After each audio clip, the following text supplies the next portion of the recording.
कौन से ऐसे मैनिफेस्टो हैं आपके जो जनता के बीच आप रख रहे हैं, जिनको जनता कह रही है कि फ्रेम से पीछे तो सबसे ज़रूरी तो आज है बेरोजगार नौजवानों को रोजगार देना। एक हमारे इलाके में सैनिक बहुत है होती, तो हम ये जो अग्नि की योजना है हम इसको बंद करेंगे। यह इंडिया गठबंधन का भी, हमारे नेता राहुल जी का फैसला। एक नई चीज़ जो हमारी पार्टी ने की है कि हम पूरे देश की महिलाओं को महिला न्याय के नाम से 1-1 लाख रुपये उनके खाते में डालेंगे।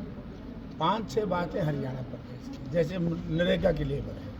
नरेगा की लेबर में बीजेपी देती है 357 425 रुपये करेगा केंद्र सरकार, और उसके बाद 200 रुपये पर डे हर मनरेगा की लेबर को हरियाणा सरकार देगी।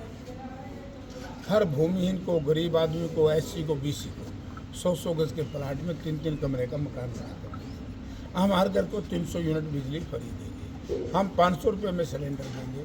हम हर बूढ़ा बूढ़ी को, बुजुर्ग को, बूढ़ी माता को 6,000 रुपये हर महीने देंगे, और वो उसी दिन देंगे जिस दिन भूपेंद्र सिंह हुड्डा कुर्सी पर बैठेंगे, उसी दिन ऐलान करेंगे।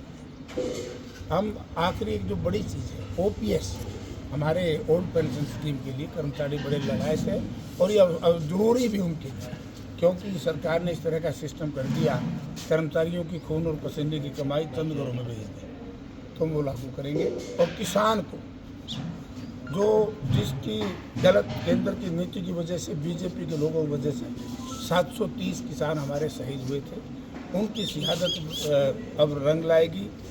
और हम MSP को कानून की गारंटी का दर्जा देंगे, यानी कि हम स्वामीनाथन कमीशन का जो है C2 + 50% प्रॉफिट वो लागू करेंगे, और जो उसको तोड़ेगा उसके खिलाफ आपराधिक मामला दर्ज। लेकिन बीजेपी तो कह रही है कि राष्ट्र का चुनाव है, ये राष्ट्र के लिए वोट दो। बीजेपी का राष्ट्र का मेले को नहीं, तो ये तो देशद्रोहियां दे मारे हैं। राष्ट्र की कहाँ बात करते हैं? कब इन्होंने राष्ट्र की बात की? ये राष्ट्र के लोग नहीं क्या, नौजवान? उन्होंने कहा था 2 करोड़ लोगों को रोजगार देंगे, दे दिया। मोदी जी ने कहा था 15 लाख रुपए हर धन खाते में जाएंगे, दे दिया किसी को। किसान की आय दोगुनी करने की बात की थी, राष्ट्र का मामला नहीं है। ये 730 किसान मरवाए, ये इस राष्ट्र के नहीं थे। इस देश के दलितों पर लाठियाँ पड़वाई संविधान को बचाने के लिए, दलित समाज के लोगों को, ये राष्ट्र की बात नहीं थी। केजरीवाल को बिना कसूर जेल में बंद कर दिया था, ये राष्ट्र की बात थी। हेमंत सोरेन जो दलित समाज से संबंध रखता है, आज भी झारखंड के चीफ मिनिस्टर थे, बिना कसूर के जेल में डाल दिया, यही इनका राष्ट्रवाद है।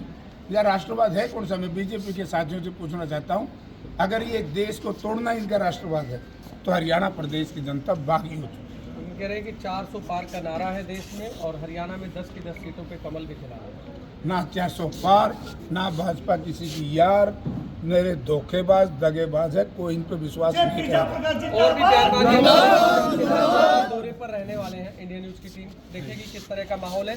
और